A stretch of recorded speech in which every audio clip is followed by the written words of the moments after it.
على مدى سنوات خلت ظل الأستاذ الباحث عبد الرحمن إبهي من جامعة بن زهر بأكادير من الأساتذة القلائل الذين درسوا ودرسوا علم النيازك ببلادنا.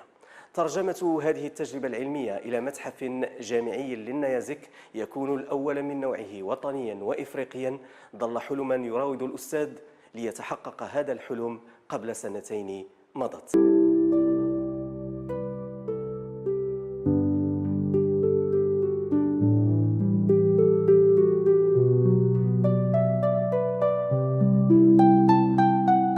المتحف الجامعي للنيازك كيتعتبر رمز من رموز انفتاح جامعة بن زهر على محيطها السوسيو اقتصادي. والجميل في هذا المتحف أنه منبثق على أفكار اللي جات من مختبرات بحث علمي. مجموعة الأساتذة على رأسهم الأستاذ إبهي كانوا كيشتغلوا أبحاث وبحوث عمليات ميدانية وداخل المختبر، وارتأوا أنهم يعرضوا على السيد رئيس الجامعة وعلى الجامعة فكرة إخراج هذا المنتوج العلمي، هذا الشق اللي عنده دور كبير بالنسبة للجمهور، بالنسبة للساكنة، أنها تكون في واحد المستوى معين يليق أنه يشوفوا أشخاص خارجين. وأيضا بالنسبة للطلبة، الجامعة ارتأت أنه تميز بخلق متحف فضاء جميل، متحف للنيازك يدعم ماديا ومعنويا، يكون يمكن يليق بزيارات اللي كتعطي واحد الفكرة معينة على النيازك.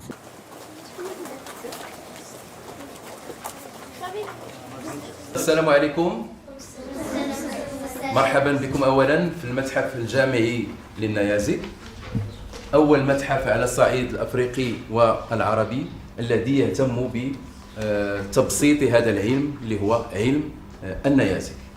إذن فبداية وكما جرت العادة فنفتح المجال لطرح تساؤلاتكم حول هذا الموضوع. ماذا تعرفون عن هذا الموضوع؟ ماذا تودون تعميقه بالنسبة لهذه الظاهرة اللي هي ظاهرة النيازك؟ هل يمكن أن تشكل النيازك خطرا على سكان الأرض؟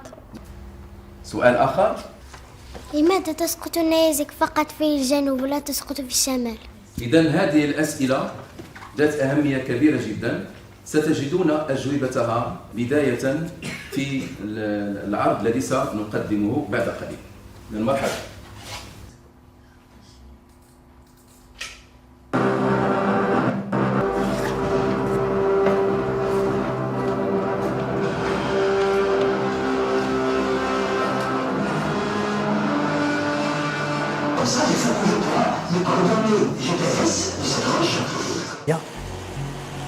فضلا عن المؤهلات السياحية والاقتصادية التي تميز أكادير كقطب حضري لجهة سوس، يأمل جامعي المنطقة إلى جعل المدينة مركز إشعاع وطني ودولي يختص في تنشيط الحركية العلمية المرتبطة بالفلك عموما وعلم النيازك على الخصوص.